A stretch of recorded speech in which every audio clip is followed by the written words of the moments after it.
The alarm on my wrist device buzzed at 4 in the morning, and I knew before I even opened my eyes that something had gone very wrong.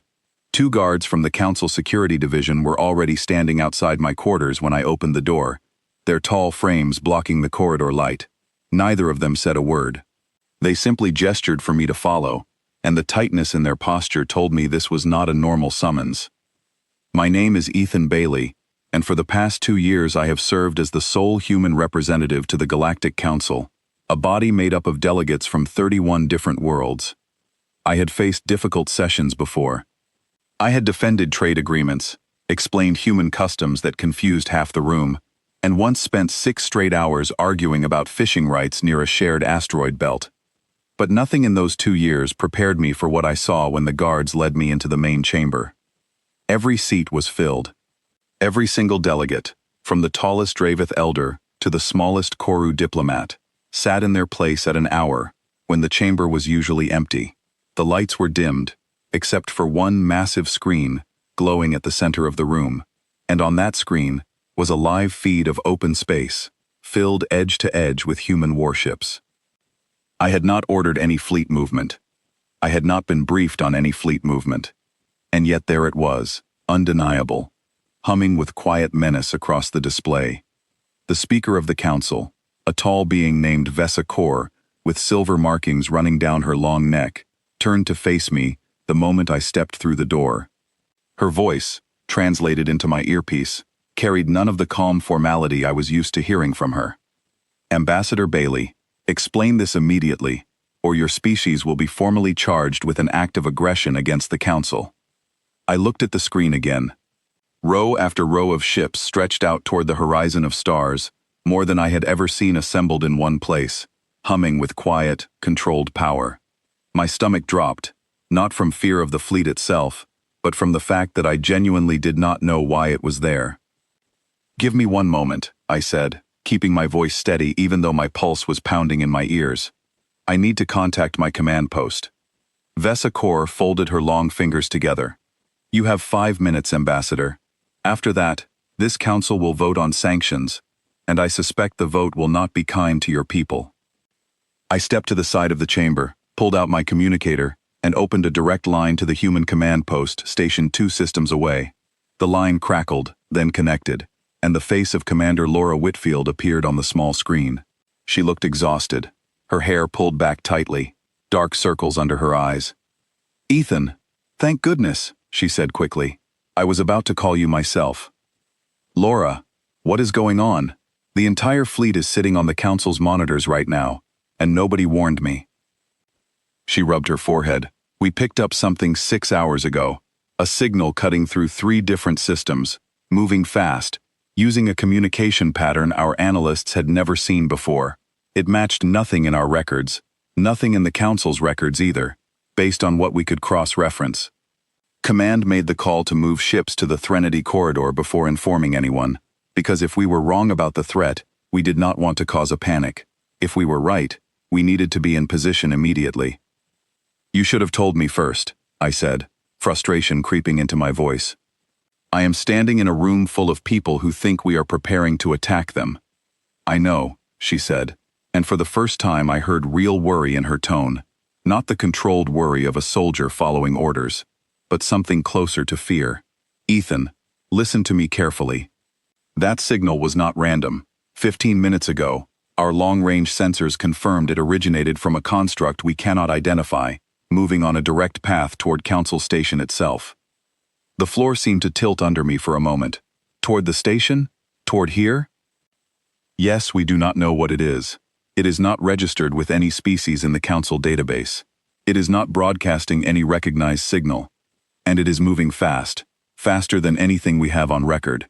Ethan, whatever this thing is, it will reach the station in under 2 hours." I closed the communicator and stood there for a long second, trying to steady my breathing before I turned back toward the chamber. Every set of eyes in that room was fixed on me, waiting, and I understood in that moment that whatever I said next would decide far more than my own fate. I walked back to the center of the room, and I did not waste time with formalities. "Speaker Kor, members of the Council, I need everyone to listen very carefully, because we do not have much time.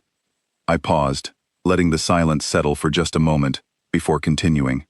6 hours ago, human sensors detected an unidentified signal moving through 3 star systems. It does not match any known species pattern in our records, or, according to my command, in the Council archive either. 15 minutes ago, that signal was confirmed to be moving directly toward this station. It will arrive in less than 2 hours. A ripple of noise spread through the chamber, voices overlapping in a dozen different languages before the translators could catch up. Vesa Kor raised a hand, and the noise died down, though the tension in the room had shifted into something sharper, something closer to real fear. "You expect us to believe," said a delegate near the back, a broad-shouldered Farron named Doran Ash, "that your fleet just happened to be perfectly positioned near an unknown threat, purely by chance?" "I do not expect you to believe anything blindly," I said. "I am asking you to look at the timeline. My people detected a threat and moved to intercept it before we understood what it was, because waiting to explain ourselves felt less important than being ready. We did not send a fleet to threaten the Council. We sent a fleet because something out there is heading straight for all of you, and none of us know exactly what it is."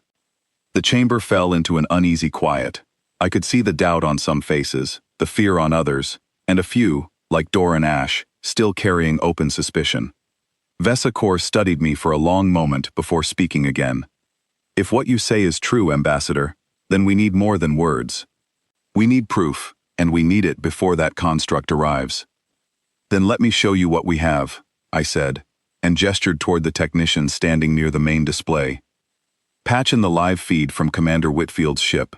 Everyone in this room deserves to see exactly what we are facing." The screen flickered, and the wide shot of the human fleet shifted into a tactical display, filled with lines and numbers that most of the delegates would not fully understand, but the shape of it was unmistakable.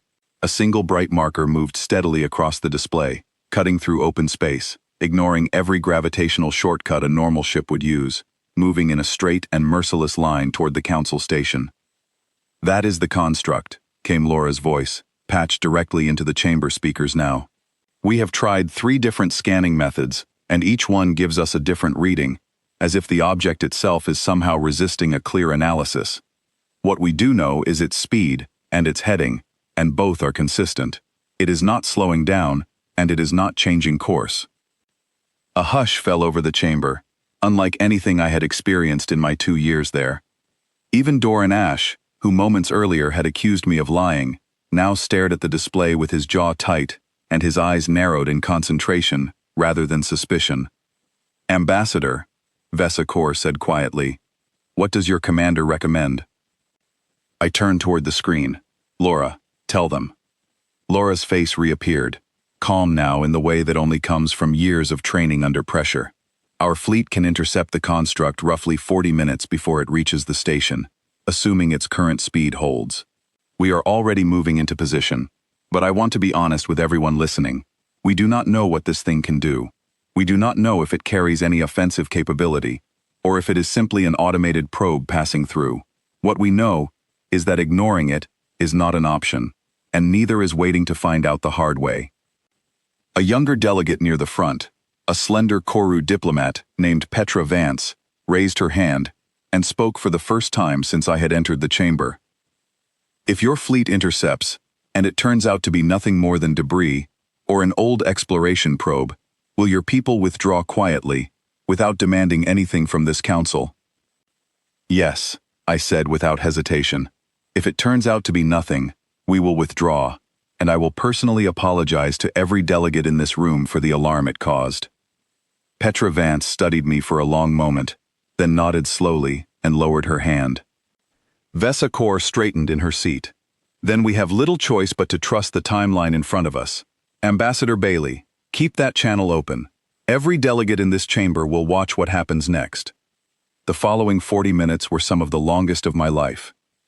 I stood near the center of the chamber, watching the tactical display as the human fleet adjusted its formation, ships breaking away from their defensive line and forming a wide net designed to intercept the approaching construct before it could reach the station.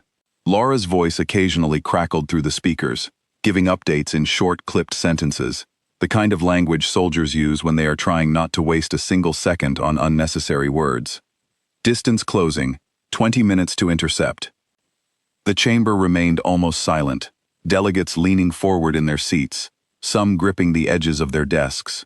I noticed Doran Ash had gone very still, his earlier hostility replaced by something closer to quiet respect, though he did not say a word. 15 minutes to intercept, Laura said. Construct is holding speed and heading. No change in behavior detected. I found myself holding my breath without realizing it, my hands pressed flat against the cool surface of the podium in front of me. Around the chamber, I could hear soft murmurs in different languages, quiet prayers or nervous words passed between neighboring delegates, though none of them dared to speak above a whisper.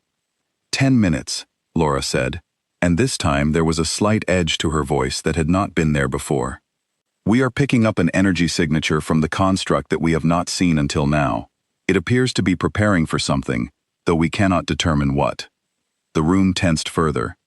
Vesicor's silver markings seemed to glow slightly brighter under the dim lighting, though whether that was a natural reaction to stress among her species, or simply my imagination, I could not say.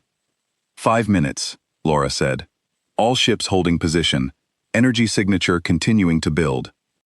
I glanced at Petra Vance, who had gone pale, her hands folded tightly in her lap. I glanced at Doran Ash, whose jaw was clenched so tight I could see the muscle working beneath his skin. I glanced at Vesicor, who remained outwardly composed, though her eyes never left the screen. 2 minutes, Laura said. Construct entering intercept range. All ships prepared to engage defensive countermeasures on my mark. The chamber held its breath as one. I do not think a single person in that room, human or otherwise, took a full breath during those final 2 minutes. The tactical display showed the bright marker of the construct closing the distance toward the wide net of human ships, the numbers ticking downward with a precision that felt almost cruel in how slowly it moved. 1 minute, Laura said, her voice tight but controlled. Construct showing no signs of course correction. I closed my eyes for just a moment, steadying myself, then opened them again to keep watching the screen. 30 seconds. The silence in the chamber deepened even further, if that was possible. I could hear my own heartbeat in my ears, steady and fast, matching the countdown ticking down on the display in front of us. 10 seconds. 9. 8. Petra Vance closed her eyes. Doran Ash leaned forward, his hands gripping the edge of his desk so tightly, his knuckles had turned pale beneath his skin. 3. 2. 1. The bright marker representing the construct suddenly slowed, its speed dropping sharply on the display, the energy signature Laura had mentioned spiking for a brief moment, before settling into something calm and steady. A long pause followed, one that stretched out uncomfortably, before Laura's voice finally broke through the silence. Contact established, she said, and I could hear the relief flooding into her tone even through the strain of the moment. The construct has stopped its approach. We are reading it now as an automated relay probe, extremely old, likely from a species that no longer exists in any current council record. It appears to have been drifting on a long-forgotten flight path for centuries, only recently reactivated by some kind of internal timer or damage to its systems. It carries no weapons. It carries no hostile programming that we can detect. It was simply following a course set a very long time ago, one that happened to lead directly through this system. A wave of visible relief swept through the chamber, delegates sitting back in their seats, quiet sighs escaping from beings who had been holding themselves rigid for the better part of an hour. Vesicor closed her eyes briefly, and when she opened them again, some of the tension had eased from her expression, though not all of it. Ambassador Bailey, she said, her voice steadier now, it seems your fleet has done the Council a great service tonight. I let out a slow breath, feeling the weight of the last hour finally begin to lift from my shoulders. We did what we believed was necessary, Speaker Corps, nothing more. Doran Ash rose slowly from his seat, and for a moment, I braced myself for another accusation, another wave of suspicion aimed in my direction. Instead, he simply extended a hand toward me, a gesture I recognized from the customs briefing I had studied years earlier as a sign of respect among his people. I judged your species too quickly, Ambassador, he said quietly. I will not make that mistake again. I shook his hand, though my mind was still catching up with everything that had happened in the span of a single sleepless night. Petra Vance offered a small, tired smile from her seat, and around the chamber, other delegates began to relax, their earlier fear replaced by a quiet sense of gratitude that none of them seemed quite ready to put into words. Vesa Kaur stood at the center of the chamber and addressed the room. Let it be recorded that tonight, this council came dangerously close to condemning an ally for the very action that protected us all. Let it also be recorded that we owe Commander Whitfield and every soldier under her command a debt that will not be easily repaid. I turned back toward the screen, where Laura's face remained visible, exhaustion clear in her features, but relief written just as plainly across them. Good work, Laura, I said quietly, the words feeling far too small for what she and her crew had just accomplished. Just doing the job, she replied, offering a tired smile before the connection faded and the screen returned to its normal display. The chamber slowly began to empty as delegates filed out, many of them pausing to offer a quiet word of thanks or a respectful nod in my direction before leaving. I remained standing near the center of the room, long after most of them had gone, staring at the now empty tactical display, thinking about how close the entire situation had come to spiraling into something far worse than a misunderstanding. Vesa Kaur approached me as the last of the delegates filed out, her silver markings dimmed now to their usual quiet glow. You handled that well, Ambassador, better than most would have, under that kind of pressure. I did not do much, I admitted. The credit belongs to the people out there who moved before they had all the answers, who trusted their instincts enough to act rather than wait. She studied me for a long moment, perhaps. But it takes a certain kind of courage to stand in front of a room full of frightened strangers and ask them to trust you, when you yourself are not entirely certain what is coming. That courage matters just as much as anything your fleet did tonight. I did not have a good answer for that, so I simply nodded, and together we walked out of the chamber in silence, leaving behind a room that, only hours earlier, had been ready to condemn my entire species without a single question asked. Now it stood empty, quiet and calm, carrying only the faint hum of the station's systems and the lingering memory of a night that had tested every ounce of trust between our two peoples, and somehow, against all odds, had strengthened it instead of breaking it apart.